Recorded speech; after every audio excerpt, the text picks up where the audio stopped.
Nuk është se nuk kam në reagim, nuk është se nuk e ndjek, nuk është se nuk jam i ndjeshëm natyrisht jashtëzakonisht për situatën, edhe sepse si Ministri i Turizmit, i Kulturës dhe i Sporteve jam shumë i lidhur me atë grup mosh, jam shumë i lidhur, kuptohet që përfshihet dhe rinia në ministrinë që drejtoj, jam shumë i lidhur me një pjesë të madhe të atyre, po themi shpesh artist, inovator, krijues, njerëz të cilët unë i shoh dhe i njoh gati një pjesë madhe të tyre e njoh nga bashkëpunimi që ata kanë me shtetin, me nivelin qendror qeverisjes, skenën e pavarur, një pjesë e mirë e tyre mund të jenë dhe artistë që kanë lidhje me një pjesë të institucioneve artistike. Pra nuk diskutohet që ne jetojmë në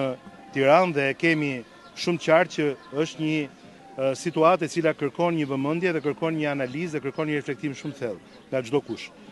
Nuk jam nxituar dhe nuk kemi nxituar askush ka ne besoj, sepse duam që të kemi një qasje që të jetë sa më e peshuar, sa më e mirë menduar dhe sa më e ekuilibruar në raport me atë që janë kërkesat e tyre. Në mënyrë direkte,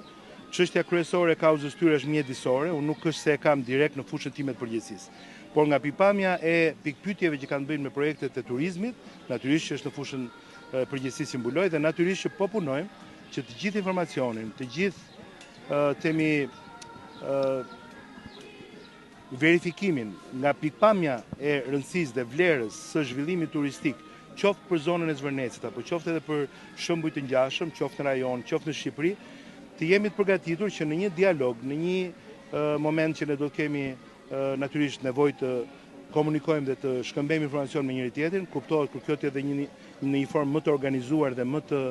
strukturuar, e cila deri tani nuk ka ndodhur sepse ka pasur me sa duket edhe vetë protesta, nevojën e vetë që të shfryj.